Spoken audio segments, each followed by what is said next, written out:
उनका हार्दिक अभिनंदन करता हूं, स्वागत करता हूं। साथ ही साथ जब हम स्थापना दिवस मना रहे हैं तो मैं शीर्ष नेतृत्व की तरफ से करोड़ों कार्यकर्ताओं को शुभकामनाएं देता हूं और ईश्वर से प्रार्थना करता हूं कि हमारे ये करोड़ों कार्यकर्ताओं को प्रधानमंत्री मोदी जी के नेतृत्व में मैं अपनी ओर से और आप सभी करोड़ों कार्यकर्ताओं की ईश्वर ओर से शक्ति दे, उनका हार्दिक अभिनंदन करता हूं, ताकि स्वागत हम करता हूं। समाज में जो परिवर्तन लाते हुए साथ ही साथ मजबूती की ओर ले जा रहे हैं, जब हम स्थापना दिवस मना रहे हैं उसमें हमें ताकत मिले तो मैं शीर्ष हम उसको नेतृत्व सही की ढंग तरफ से से पूरा कर सकें करोड़ों और आज कार्यकर्ताओं को अपना दिवस शुभकामनाएं के देता संकल्प को लेकर के हम चले हूं और ऐसी में ईश्वर से प्रार्थना करता हूं कि हमारे ये करोड़ों कार्यकर्ताओं को प्रधानमंत्री मोदी जी के नेतृत्व में अपनी ओर से और आप सभी करोड़ों कार्यकर्ताओं की ओर शक्ति दे, से आज हमें उनका हार्दिक अभिनंदन करता हूं, स्वागत हम करता हूं। समाज में जनसंघ काल से जो परिवर्तन लाते हुए साथ ही साथ की ओर ले जा रहे हैं, जब हम स्थापना दिवस मना रहे हैं उसमें हमें ताकत मिले तो मैं शीर्ष नेतृत्व की तरफ से पूरा कर सके करोड़ों कार्यकर्ताओं को शुभकामनाएं देता हूं को लेकर के हम चले और ऐसी में ईश्वर से प्रार्थना करता हूं उनको भी कि हमारे ये करोड़ों कार्यकर्ताओं को मैं अपनी ओर से प्रधानमंत्री मोदी जी के नेतृत्व में अपनी ओर से और आप सभी करोड़ों कार्यकर्ताओं को शक्ति दे, आज हमें का हार्दिक अभिनंदन करता हूं, स्वागत करता हूं। समाज में जनसंघ काल से जो परिवर्तन लाते हुए साथ ही साथ की ओर ले जा रहे हैं, जब हम स्थापना दिवस मना रहे हैं उसमें हमें ताकत मिले तो मैं शीर्ष नेतृत्व की तरफ से पूरा कर सके कि हमारे यशस्वी प्रधानमंत्री जी के नेतृत्व में पूर्ण बहुमत के साथ केंद्र में दूसरी बार सरकार स्थापित है, ये हम सबको देखने का सौभाग्य मिला। आज ये हम सबका सौभाग्य है कि हमारे भारतीय जनता पार्टी की और एनडीए की सरकार मिला ले, भारतीय जनता पार्टी की विशुद्ध 12 राज्यों में सरकार, और अगर एनडीए की सरकार बनाए तो 18 राज्यों में हमारी सरकार है। और इसके साथ साथ जब मैं लंबी यात्रा की बात करता हूं तो हमारे आज 402 सांसद हैं और राज्यसभा में 1988 के बाद 100 का आंकड़ा पार करने वाली भारतीय जनता पार्टी अकेली पार्टी है। ये गौरवमय अवसर है, ये सौभाग्य है हम सबका कि हम भारतीय जनता पार्टी को इस तरीके से आगे मोदी जी के नेतृत्व में बढ़ता हुआ देख रहे हैं। हमारे विधायकों की संख्या आज 1379 है और हम हर एक प्रदेश में अपने आप को स्थापित करने के लिए अग्रसर हैं। हम जब यात्रा की बात करते हैं तो मैं यह भी बताना चाहूंगा कि आदरणीय प्रधानमंत्री जी के सूझबूझ और मार्गदर्शन के कारण भारतीय जनता पार्टी के छवि को बदलने में भी हम सब लोगों ने, करोड़ों कार्यकर्ताओं ने उनके मार्गदर्शन पर चल करके पार्टी को आगे बढ़ाने का काम किया है। हमारी पार्टी सिर्फ राजनीतिक दल के रूप में नहीं जानी जाती, इसका सामाजिक पक्ष भी उजागर हुआ है और कोरोना काल में करोड़ों कार्यकर्ताओं ने अपने आप को करोड़ों लोगों को सेवा पहुंचाने के लिए सेवा ही संगठन के नाम पर काम किया और उसको आगे बढ़ाया। हमारे विरोधी भी मानते हैं कि भारतीय जनता पार्टी ही एक अकेली पार्टी थी जिसने कोरोना काल में अपना काम करके इस बात को आगे बढ़ाया कि सेवा ही संगठन है और सेवा हमारा लक्ष्य है। इस बात को हम लोगों ने उजागर किया और समाज में ये स्थापित भी हुआ है। अगर हम बात करें तो आज आदरणीय प्रधानमंत्री जी के नेतृत्व में भारतीय जनता पार्टी की छवि में बहुत बड़ा अंतर आया है। अब भारतीय जनता पार्टी राष्ट्रीयता से ओतप्रोत तो थी, ये तो हमारा था ही विचार, लेकिन अब पार्टी की छवि ये गरीबों की पार्टी है, ये समाज के अंतिम पायदान पर खड़े व्यक्ति के लिए काम करने वाली पार्टी है, ये गरीबों के आंखों के आंसू को पोंछने वाली पार्टी है और उनको मजबूतीकरण करते हुए, सशक्तिकरण करते हुए, महिलाओं को, युवाओं को आगे बढ़ाते हुए देश को आगे बढ़ाने वाली पार्टी की छवि बनी है। अभी जो नतीजे आए हैं उन नतीजों ने मोदी जी के नीति पर, कार्यक्रम पर पूरी ताकत के साथ भारत की जनता ने मोहर लगाई है, यह भी हम सबको ध्यान में आता है। आज हमको आदरणीय प्रधानमंत्री जी का संबोधन मिलेगा और हम उनको विश्वास दिलाना चाहते हैं। आपके बीच में और उनके बीच में मैं ज्यादा समय नहीं रहूंगा, हमें उनका संबोधन मिलने वाला है, लेकिन मैं प्रधानमंत्री जी को और शीर्ष नेतृत्व को इस बात का विश्वास दिलाना चाहता हूं कि पार्टी आपके बताए रास्ते पर करोड़ों कार्यकर्ता पूरी लगन के साथ, पूरी तन्मयता के साथ और परिवर्तन लाने के लिए पूरी ताकत के साथ काम करेंगे, यह हम आपको विश्वास दिलाना चाहते हैं। आपने जो राजनीति की संस्कृति बदली है, आज सेवा की संस्कृति बनी है, आज जो प्रोएक्टिव गवर्नमेंट्स बनाई आपके नेतृत्व में चल रही हैं, जो प्रो रिस्पॉन्सिव गवर्नमेंट चल रही हैं, उसको ताकत प्रदान करना भारतीय जनता पार्टी के एक एक कार्यकर्ता की जिम्मेवारी होगी। इसलिए मैं आपको विश्वास दिलाता हूं कि पार्टी के कार्यकर्ता अथक प्रयास करके जो दिए गए लक्ष्य होंगे उनको हम पूरा करेंगे। और अंत में मैं सिर्फ एक ही बात कहूंगा,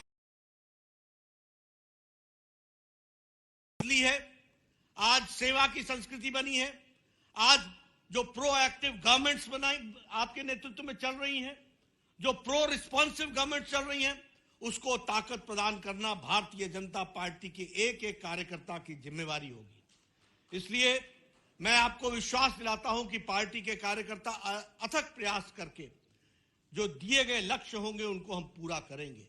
और अंत में मैं सिर्फ एक ही बात कहूंगा, तेरा वैभव अमर रहे मां, हम दिन चार रहे ना रहे, इस मंत्र को लेकर के हमारे करोड़ों कार्यकर्ता चलेंगे। मैं आज के इस सुअवसर पर आदरणीय प्रधानमंत्री जी से निवेदन करूंगा कि वो हमारे करोड़ों कार्यकर्ताओं को जो बूथ स्तर तक आपके साथ डिजिटल माध्यम से जुड़े हैं, उनको आप संबोधित करें और उनको आप मार्गदर्शन करें। उनके लिए मैं आपको पुनः आमंत्रित करता हूं।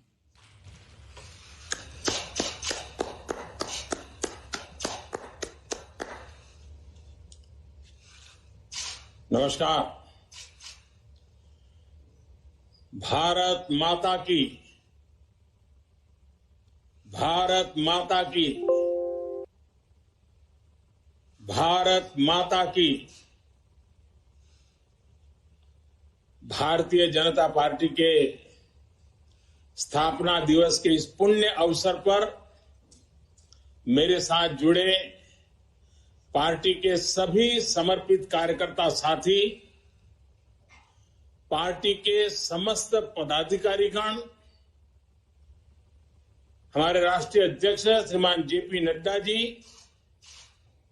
देवी और सज्जनों, आज नवरात्रि की 5वीं तिथि भी है। आज के दिन हम सभी मां स्कंद माता की पूजा करते हैं और हम सब ने देखा है मां स्कंद माता कमल के आसन पर विराजमान रहती हैं और अपने दोनों हाथों में कमल का फूल थामे रहती है। मेरी प्रार्थना है कि मां स्कंद माता का आशीर्वाद देशवासियों पर, भारतीय जनता पार्टी के प्रत्येक कर्मठ कार्यकर्ता पर, प्रत्येक सदस्य पर हमेशा बना रहे। मैं देश और दुनिया भर में फैले भाजपा के प्रत्येक सदस्य को बहुत बहुत शुभकामनाएं देता हूं। कश्मीर से कन्याकुमारी, कच्छ से कोहिमा तक भाजपा एक भारत श्रेष्ठ भारत के संकल्प को निरंतर सशक्त कर रही है। श्रद्धेय डॉक्टर श्यामा प्रसाद मुखर्जी, पंडित दीनदयाल उपाध्याय जी, अटल बिहारी वाजपेयी जी, राजमाता सिंधिया जी, कुशाभाऊ ठाकरे, सुंदर सिंह जी भंडारी अनेक अनेक महापुरुष, ऐसी अनेक विभूतियों ने जिन्होंने जनसंघ से लेकर भाजपा तक इस पार्टी के निर्माण में खुद को खपा दिया, मैं उन सब के चरणों में नमन करता हूं। साथियों, इस बार का स्थापना दिवस 3 वजहों से बहुत महत्वपूर्ण हो गया है। पहला कारण है कि इस समय हम देश की आजादी के 75 वर्ष का पर्व मना रहे हैं, आजादी का अमृत महोत्सव मना रहे हैं। ये प्रेरणा का बहुत बड़ा अवसर है। दूसरा कारण है तेजी से बदलती हुई वैश्विक परिस्थितियां, बदलता हुआ ग्लोबल ऑर्डर, इसमें भारत के लिए लगातार नई संभावनाएं बन रही है। तीसरा कारण भी उतना ही अहम है। कुछ सप्ताह पहले 4 राज्यों में भाजपा की डबल इंजन की सरकारें वापस लौटी है। 3 दशकों के बाद राज्यसभा में किसी पार्टी के सदस्यों की संख्या 100 तक पहुंची है। यानी वैश्विक दृष्टिकोण से देखें या राष्ट्रीय दृष्टिकोण से देखें, भाजपा का दायित्व, भाजपा के प्रत्येक कार्यकर्ता का दायित्व लगातार बढ़ रहा है। इसलिए भाजपा का प्रत्येक कार्यकर्ता देश के सपनों का प्रतिनिधि है, देश के संकल्पों का प्रतिनिधि है। इस अमृत काल में भारत की सोच आत्मनिर्भरता की है, लोकल को ग्लोबल बनाने की है, सामाजिक न्याय की है, समरसता की है। इन्हीं संकल्पों को लेकर एक विचारविद के रूप में हमारी पार्टी की स्थापना हुई थी। इसलिए ये अमृतकाल भाजपा के हर एक कार्यकर्ता के लिए कर्तव्य काल है। हमें देश के संकल्पों के साथ निरंतर जुड़े रहना है, उनके लिए जीना है, उनके लिए जूझना है, देश के लिए खुद को खपा देना है। साथियों, एक समय था जब लोगों ने यह मान लिया था कि सरकार किसी भी आए, लेकिन देश का कुछ नहीं हो पाएगा, निराशा ही निराशा थी। आज देश का एक एक जन गर्व से यह कह रहा है कि देश बदल रहा है, तेजी से आगे बढ़ रहा है। आज दुनिया के सामने एक ऐसा भारत है जो बिना किसी डर या दबाव के अपने हितों के लिए अड़िग रहता है। जब पूरी दुनिया 2 विरोधी ध्रुवों में बटी हो, तब भारत को एक ऐसे देश के रूप में देखा जा रहा है जो दृढ़ता के साथ मानवता की बात कर सकता है। हमारी सरकार राष्ट्रीय हितों को सर्वोपरि रखते हुए काम कर रही है। आज देश के पास नीतियां भी हैं, नियत भी है। आज देश के पास निर्णय शक्ति भी है और निश्चय शक्ति भी है। इसलिए आज हम लक्ष्य तय कर रहे हैं, उन्हें पूरा भी कर रहे हैं। आपने भी देखा है, कुछ समय पहले ही देश ने $400 बिलियन यानी 30 लाख करोड़ रुपए से भी ज्यादा के उत्पादों के एक्सपोर्ट का टारगेट पूरा किया है। कोरोना के इस समय में इतना बड़ा लक्ष्य हासिल करना भारत के सामर्थ्य को दिखाता है। कोरोना के खिलाफ लड़ाई को भारत अपने संसाधनों से लड़ रहा है, लगातार जीतने का प्रयास कर रहा है। आज भारत 180 करोड़ से ज्यादा वैक्सीन डोज देने वाला देश है।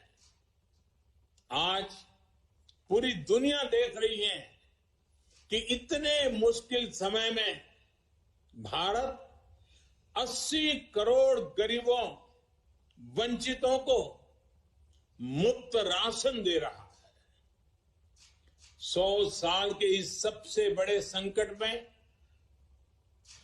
गरीब को भूखा ना सोना पड़े, इसके लिए केंद्र सरकार करीब 3.5 लाख करोड़ रुपए खर्च कर रही है।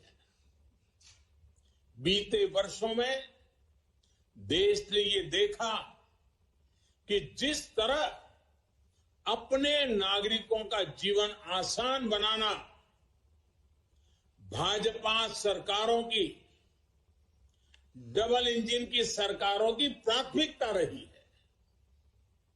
गरीबों को पक्के घर से लेकर शौचालय के निर्माण तक, आयुष्मान भारत योजना से लेकर उज्ज्वला तक, हर घर जल से लेकर हर गरीब को बैंक खाते तक, ऐसे कितने ही काम हुए हैं जिनकी चर्चा अगर मैं करना शुरू करूं तो शायद कई घंटे निकल जाएंगे।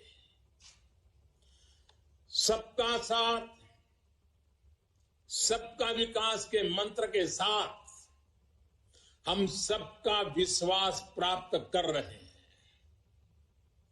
देश के विकास के लिए दिन रात मेहनत कर रहे हैं। साथियों, आजादी के इस अमृत काल में हमने सेचुरेशन यानी जन कल्याण की हर योजना को 100% लाभार्थियों तक पहुंचाने का जो संकल्प लिया है, ये संकल्प अपने आप में बहुत विराट है।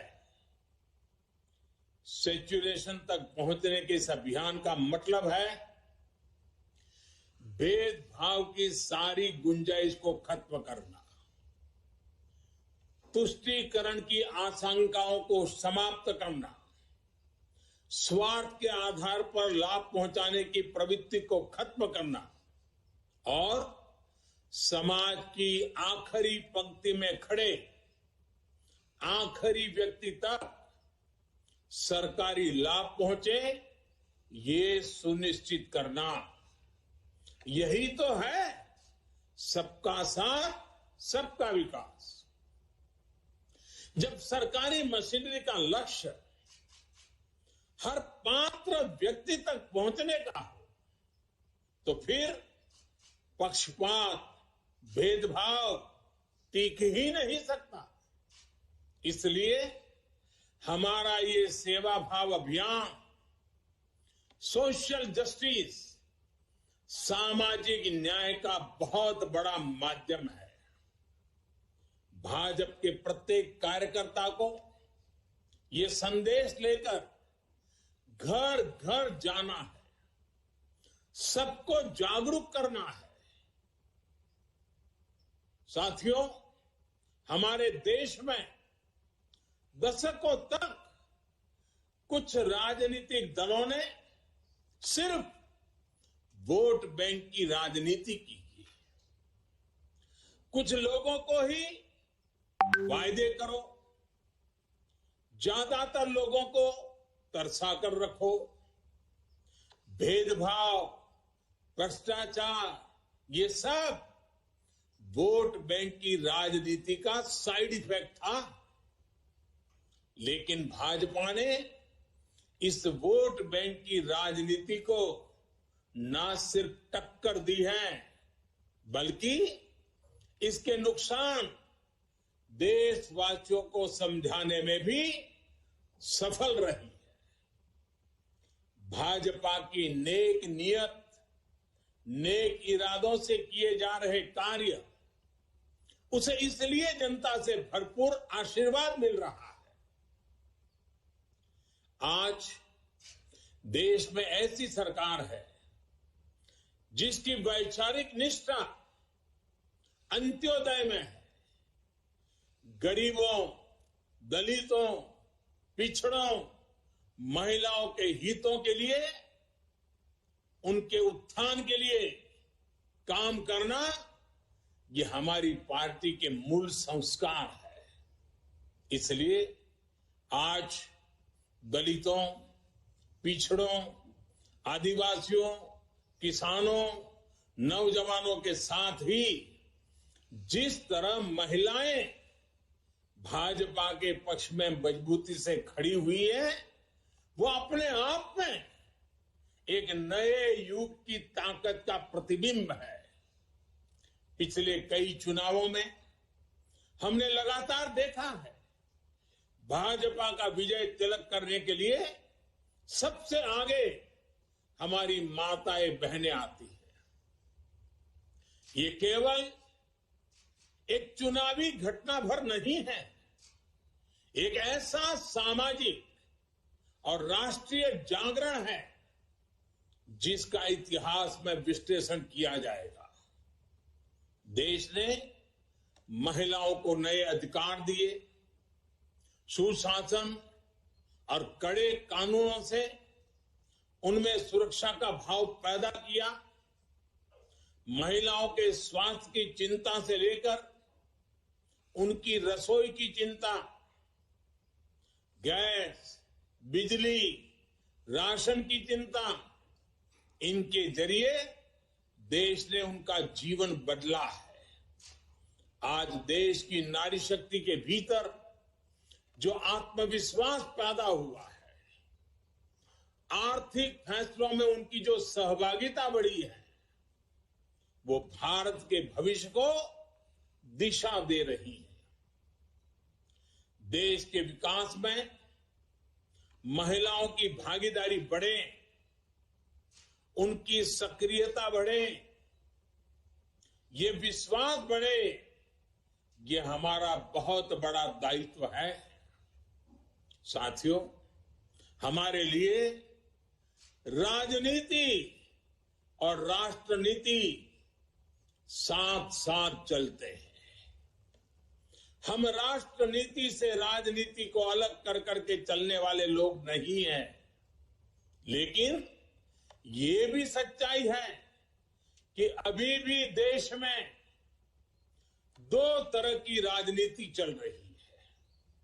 एक राजनीति है परिवार भक्ति की और दूसरी है राष्ट्र भक्ति की।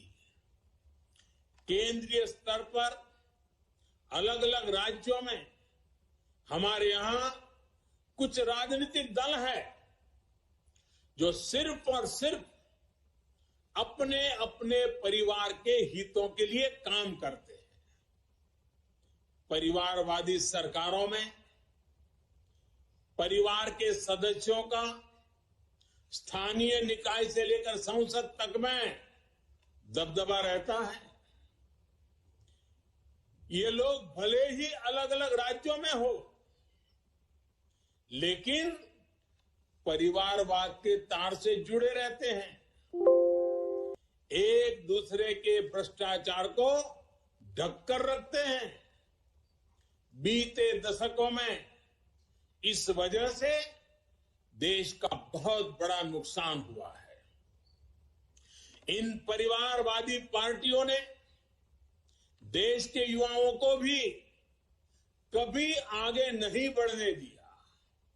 उनके साथ हमेशा विश्वासघात किया है और आज हमें गर्व होना चाहिए कि आज भाजपा ही इकलौती पार्टी है जो इस चुनौती से देश को सजग कर रही है, सतर्क कर रही है।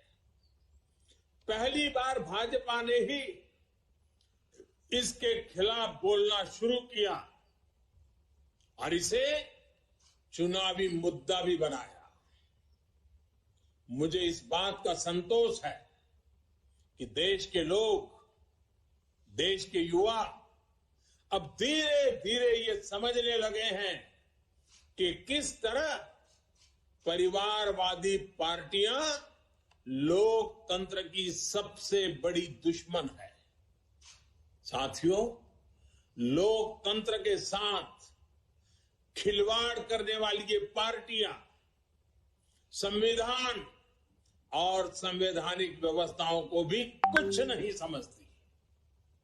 ऐसी पार्टियों से आज भी हमारे कार्यकर्ता अन्याय, अत्याचार और हिंसा के खिलाफ लोकतांत्रिक मूल्यों के साथ लड़ रहे हैं।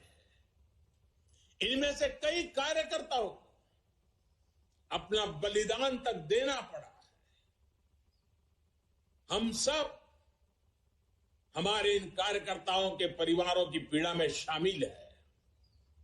मैं सभी कार्यकर्ताओं को विश्वास दिलाता हूं कि भाजपा ऐसे राज्यों में लोकतांत्रिक मूल्यों की फिर से स्थापना करने के लिए निरंतर संघर्ष करती रहेगी और ये महासंघर्ष, ये महायज्ञ तब तक चलेगा जब तक लोकतंत्र विरोधी ताकतों को हम परास्त नहीं कर देते।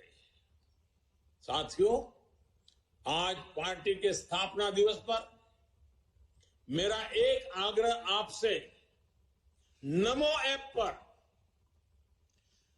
कमल पुष्प मॉड्यूल से जुड़ने का भी है।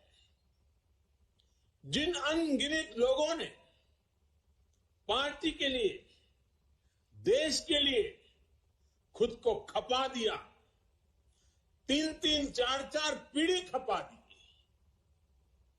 ये कमल पुष्प उनको समर्पित है। कमल पुष्प एक तरह से सभी भाजपा कार्यकर्ताओं के लिए प्रेरणा का पुष्प है। कमल पुष्प को आप जितनी बार पढ़ेंगे, आपको हर जीवन गाथा, एक से बढ़कर एक जीवन गाथा, उससे नई ऊर्जा मिलेगी, मार्गदर्शन मिलेगा। साथियों, आज देश जमीन से जुड़े तमाम अभियानों को आगे बढ़ा रहा है और भाजपा के कार्यकर्ता के रूप में जमीन पर उनके सारथी आप ही हैं। अभी कुछ दिन बाद ही ज्योतिबा फुले और बाबा साहब आंबेडकर जी की जयंती है। पार्टी आज से सामाजिक न्याय पखवाड़ा शुरू करने जा रही है। मेरा आप सभी से विशेष आग्रह है कि इस अभियान में सक्रियता से जुड़े। सरकार गरीबों के लिए जो योजनाएं चला रही है, जो प्रयास कर रही है, उनके प्रति देशवासियों को जागरूक करें और एक कार्यकर्ता के रूप में पार्टी मुझे जो आदेश करेगी, मैं भी कार्यकर्ता के रूप में पूरी मेहनत करूंगा। आपका साथी कार्यकर्ता होने के नाते यही मेरी आपसे भी अपेक्षा है। मुझे पूरा विश्वास है कि हम सब मिलकर इसी तरह राष्ट्र सेवा के यज्ञ में अनवरत लगे रहेंगे। आपके प्रयासों से देश अनंत ऊंचाइयों तक पहुंचेगा। इसी भावना के साथ आप सभी को एक बार फिर बहुत बहुत बधाई, धन्यवाद।